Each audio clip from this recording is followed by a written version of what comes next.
For 10 years, Pauline and I lived 50 metres from this beautiful river and from that marvellous mountain, Karangahake Mountain. And we enjoyed it so much. But 120 years ago, this river wasn't here. What do I mean by that? This river was designated a sludge channel because all along the side there was gold mining, and the gold mining process ground up quartz.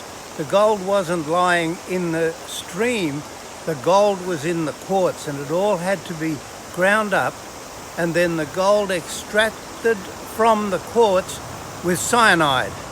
And all the quartz tailing and the cyanide was tipped into this river, and the river died, and everything on its banks died.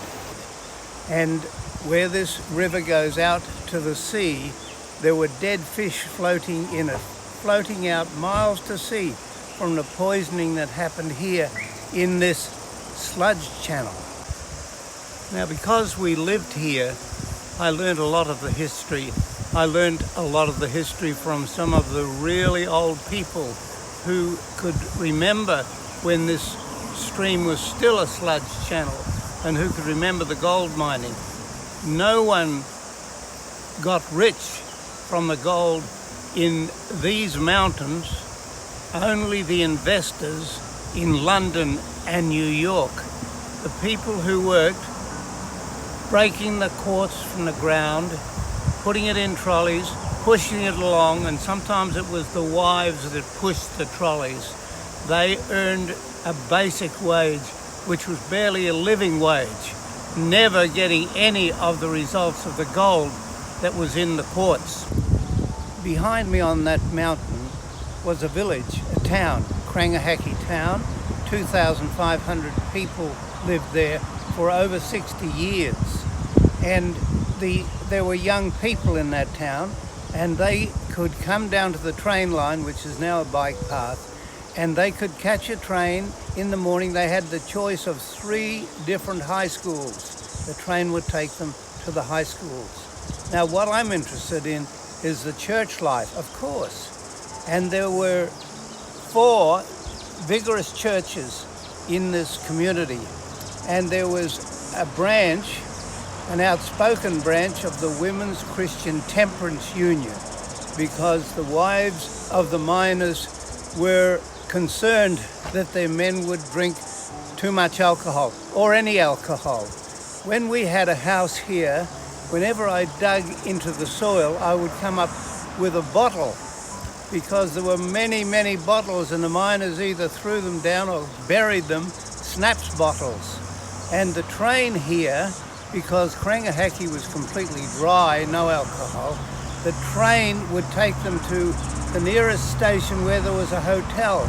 And on Saturdays, the train would be full, and the men would be bursting to go and drink alcohol. And when the train came back, the ticket collectors and the guards locked themselves in the guards' van because they were afraid of all the drunken men that were coming back into the placid little town of Karangahake.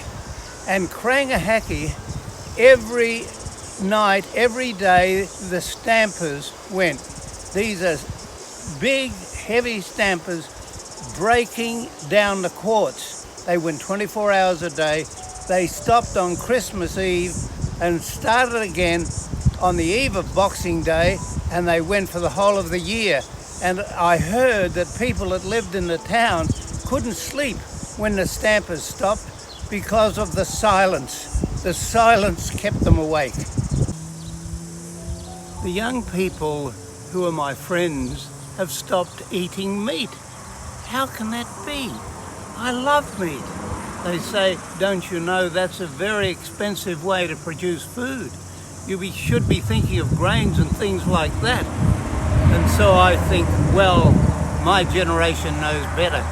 I doubt it. We all have to make sacrifices to face the future. It's important. I think of that when I come to Karangahake. Make the journey, you'll see it for yourself.